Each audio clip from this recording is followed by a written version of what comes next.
Story time about how my boss severely bullied me because she was envious of me. Disclaimer, this is not my story time, it was sent to me on Instagram. I work at a really high-end nail salon. I'm talking about $200 to $300 per manicure and pedicure. So it's very high-end and our clientele is very rich. My goal has been to open my own nail salon, but it hasn't happened yet. Obviously, I don't have enough money to open it, so I needed to get a job. This new nail salon had opened up near my house. It was the prettiest thing I'd ever seen in my life, so I definitely wanted to get a job there. I went in for an interview with the owner of the nail salon. During the interview, she was really nice, but kind of gave off that queen bee vibe.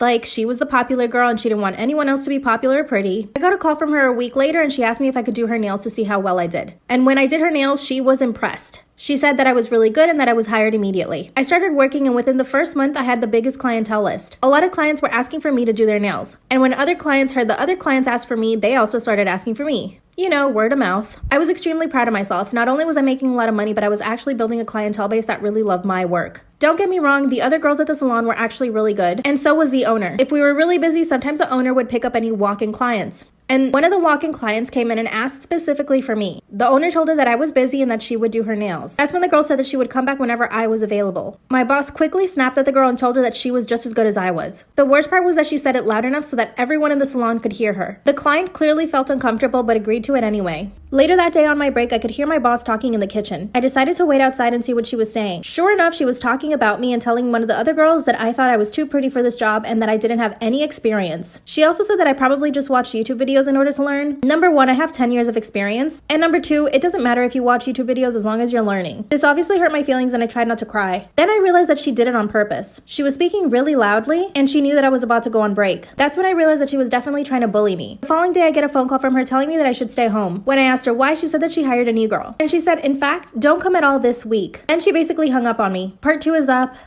Part 2 of how my boss bullied me because she was extremely envious of me. Disclaimer, this is not my story time, I sent me on Instagram. After she told me not to come into work for an entire week because she was hiring a new girl, I decided to go in the following day and just make sure that I still had my job. I walked in and said hi to everyone. This is when, once again, I catch her talking trash about me with the new girl. She told the new girl that I thought I was better than everyone and that she should definitely stay away from me. But again, I didn't say anything just because I didn't want to have any confrontations with my boss. I waited a few seconds, knocked on the door, and entered. I asked her if I could speak to her and she said yes. I told her I couldn't stay off working for a full week. This is when she said, okay, fine, you can come in tomorrow. But you're gonna have to train the new girl because she has zero experience. So essentially, I wasn't gonna be doing anyone's nails, I was gonna be training the new girl. This made me upset, but I knew that I needed to play my cards right. So I said yes with a smile on my face. I trained the new girl for the entire week and she actually turned out to be pretty good at nails. The following week, she was even taking on clients for gel manicures. Now, I thought this was gonna make my boss upset, but it actually made her really happy. Finally, I see that everyone's starting to pack up their stuff to leave early. I asked one of the girls what was happening and she said that everyone was going to dinner together. I said, oh, okay. And she said, weren't you told? No, I was not told. I knew this was another intimidation/bullying tactic from my boss. My boss had even invited the new girl, and not me. They all left, went to dinner, and my boss pretended not to even see me when she was leaving. The following day, I come into work and one of my clients is already waiting for me. We sit down at the table and my client begins to tell me that my boss was talking trash about me before I came in, and that she even did it in front of the clients. She informed me that my boss was talking trash about my body, my hair, and my clothes, and that I was basically a JLo knockoff. I quit on the spot and took all my clients with me, over 22 women. I opened my own salon 2 months later. I'm now her competition. She sent me a message apologizing, but I haven't responded. What should I say?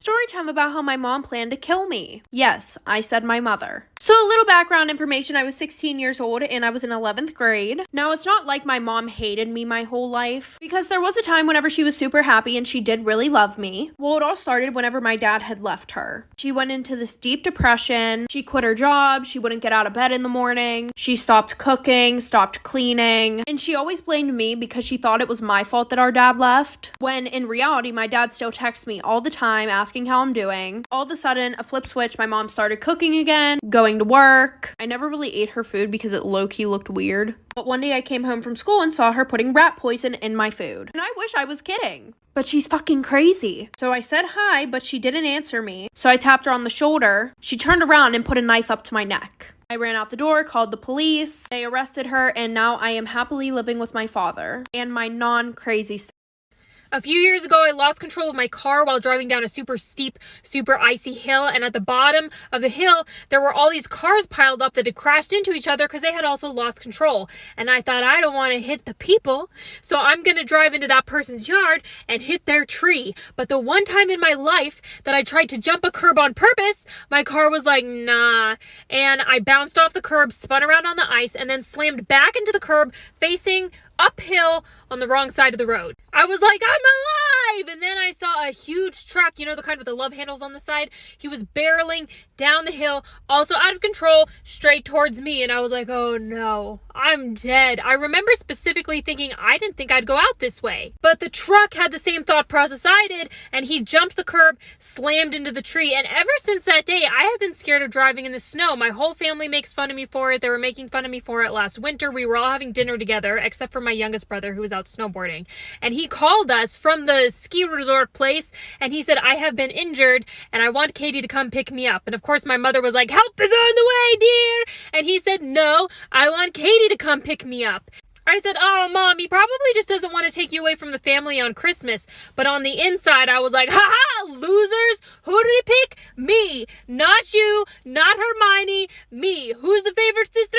I am. Suck it. I said, I'm coming to get ya. And then I continued eating my dinner because in my defense, the damage was already done and I was eating wings. But my family was like, no, Kate, you have to go now. So I abandoned my wings to the vultures that are my family, hopped in my car, drove 2 miles an hour through a snowstorm to rescue baby brother. My big brother was in the car with me, and he kept saying, can't you drive faster? And I was like, I don't want to die. There were cars and ditches leading all the way up to the ski resort. I kept having to roll down my window and say, listen, I'm just here to pick up a body. I'm not going to ski.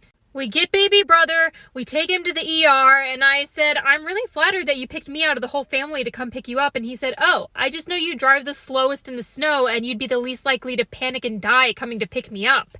And that made me really happy too, because it was the first time in my life anybody had ever nominated me least likely to panic. I'm always panicking. And I said, you know what? After all this, I'm going to get you ice cream. But baby brother is 6'5" and built like a lumberjack. I think he's 6'5". He always says he's shorter than he is because he's a few centimeters shy of 6'5". And he's like, I don't want to be that guy who lies about his height. And I try to explain to him that after you clear 6'3", everyone's too scared to call you on your height. This Thor-looking mother trucker looked at me and said, I don't really do ice cream. And I was like, and he said, I mean, yes, could you please buy me some ice cream to make me feel better? And I said, yeah. Am I the asshole for complimenting a cashier? My sister thinks I'm the asshole, but I'm confused on how I could be. I was buying a bagel on Thursday and noticed the cashier was rather pretty. She had tattoos, so she was probably at least 18, and she looked around 19 or 20. I completed my order and said, you know you're gorgeous, right? To my shock, she gave me a blank stare and looked kind of disgusted. I tried to make conversation with her as I own boasts and asked her if she's ever been on one. She said, you're done with your order, right? I think we're done here. She didn't even say thank you and gave me a nasty look. I don't think my compliment was crude or nasty, and her reaction was shocking. My sister said it was weird to give that kind of compliment considering I'm 58, but I wasn't flirting with her. Am I the asshole for siding with my parents when they told my sister and her fiancé to sleep separately? I'm 19 female and I live with my parents, 52 female and 54 male. I have an older sister, 25 female, who's engaged to her boyfriend of 6 years. Her fiancé and her have been living together for 3 years and they got engaged this year. She also announced to us a while back that they're expecting a baby. In our house, there's a strict rule about unmarried couples not sleeping together, and my sister knows that. She's left the house for 3 years since she's moved in with her fiancé, and she started visiting us in the holidays. For the past 3 years, the rule was that they'll sleep in different rooms since they're not official. She was never fond of the rule and always tried to have her way. Am I the asshole for siding with my parents when they told my sister and her fiancé to sleep separately? This year, my sister threw a fit because my parents wouldn't let her sleep on the same bed as her fiancé. Despite the two of them living together for so many years and despite being engaged and expecting a baby. They got in a huge fight on Christmas Eve. I sided with my parents saying it's their house and it's their rules, and if she doesn't like it, she can never visit again. Also that she has to respect the host and most importantly, the people that raised her. She called me an asshole and said that I'm still too young to understand why my parents are being disrespectful. I don't think I'm the asshole because no matter how absurd a rule sounds, if you visit someone, you do as they say, period. Am I the asshole for leaving my son outside on Christmas Eve night? I have 4 children and I'm pretty easygoing. It's simple. Be respectful, do your chores, and for the 2 teenagers, be back before 10 p.m. Well, my 16-year-old son came home at 11 last night when the house was already locked up after missing about 10 calls from me. He knocked for me to let him in, but instead I called him and told him he could sleep in the treehouse. He was apparently on a date with someone and didn't realize his phone was set an hour behind. To me, that's all excuses, so I told him he had the rest of the night in the cubby to reset his time and we'd see him in the morning. At 6, I let him in and he came in, went to bed, and slept until lunchtime, holding his siblings up from opening gifts. My husband's saying I overreacted. Am I the asshole for uninviting my boyfriend to Christmas? I, 39 female, have been dating my boyfriend, 51 male, for about 2 years now. We live separately but see each other almost every day. I have 2 daughters, ages 18 and 13, and my boyfriend doesn't have any kids. He had a marriage and a long-term relationship before me, both with women who had kids, and he helped raise them. He's been lately pushing for the relationship to progress, so I bought him a stocking and an ornament to hang at my house. We've also discussed cohabitation. Well, last night we were together and he said something about wanting to watch the football game on Christmas. Fine, not a problem. Then he added in about how children are to be seen, not heard during this time. Not funny. Am I the asshole for snapping at my husband after finding him asleep when he was supposed to watch our son? I'm a new mom and I have a 6-month-old son. I have extended maternity leave, but my husband convinced me to go back to work earlier than I was supposed to. The first week went well, but then this came up. Yesterday I came home from work and found my husband sleeping on the couch. Not flat, but he was sitting up and his head was leaning to the side with our son sleeping in his lap. He was even snoring, if I recall correctly. I was dumbfounded. I loudly called his name, telling him to wake up. He then asked why I came home early, but I asked how long he'd been sleeping like that. He said he didn't know exactly, but after our son fell asleep. It was at this point that I went off on him. Am I the asshole for snapping at my husband after finding him sleeping when he was supposed to watch our son? At this point, I went off on him and said he shouldn't have let our son out of his sight, but he did that when he closed his eyes. He said he was just napping and our son was with him, not in the other room. I stated he should never be sleeping while alone with our son and that there's no one else in the apartment because anything could happen. Again, he said he was just napping and that since he's naturally a light sleeper, then nothing will happen that he wouldn't know about. He said this is just my paranoia since I'm having issues staying away from our son. Our son woke up from the noise we made while arguing and I took him and entered the room. Later, my husband said I overreacted and treated him like a babysitter. Because instead of seeing him as an equal parent, I scolded him. Am I the asshole for choosing to work at home when my Zoom meetings annoy my husband? My employer has given the employees the choice of working at home or going into the office. With what's going on, I feel safer to stay at home. The problem is that I often have 2 or 3 one-hour Zoom meetings a day. I use headphones, but I do talk during part of them.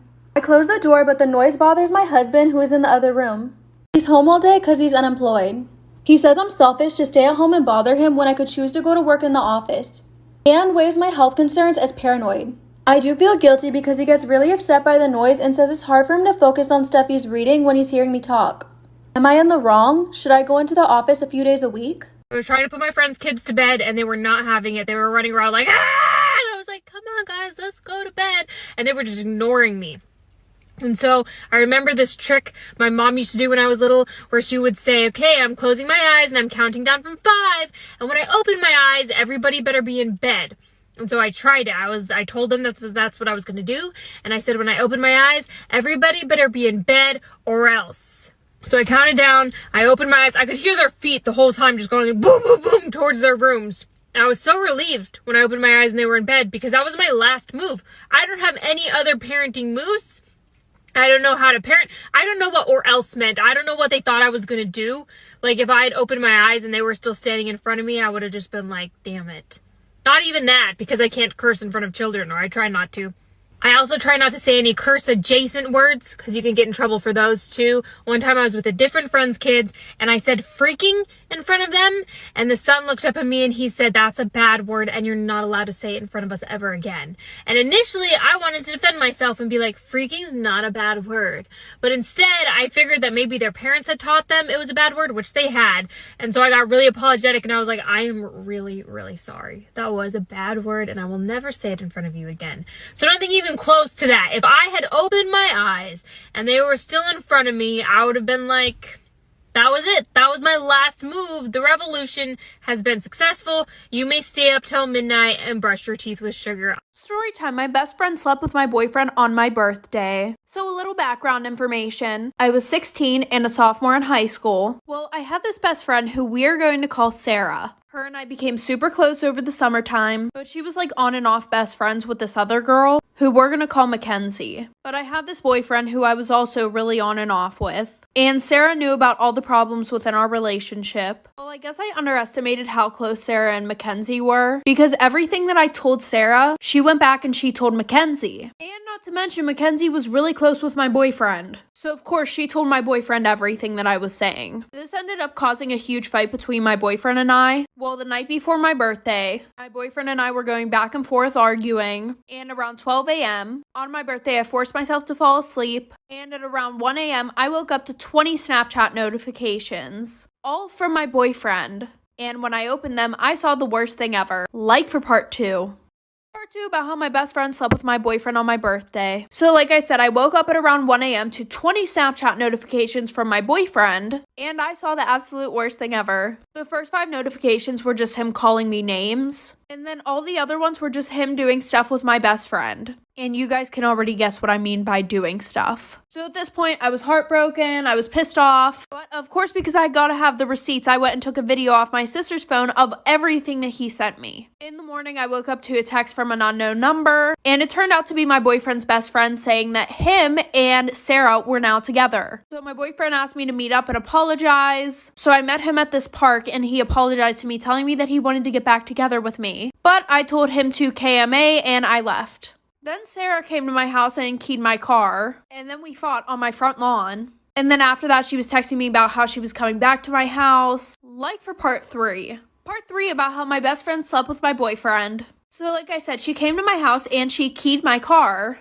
And I caught her, so I went outside. We fought on my front lawn. After she left, she kept sending me messages saying that she was coming back to my house so we could fight again. But she was blocked, so I didn't get any of the messages. And then my ex came to my house and brought me flowers. And this was all in a span of 1 day. So because it was my birthday party, my cousins were at my house, and I already told them everything that happened. So they went outside and they fought him. Well, then I ended up sending all the videos to his parents, her parents, his siblings, aunts, uncles, cousins who loved me. Then I also decided to take legal action, and I sent the cops all of the screenshots of Sarah harassing me. And my sister got a video of us fighting, so I sent that to them too. Well, since she was 18 and I literally just turned 16, she got 3 months in county jail for minor harassment and minor physical altercations. So in the end, I think I won.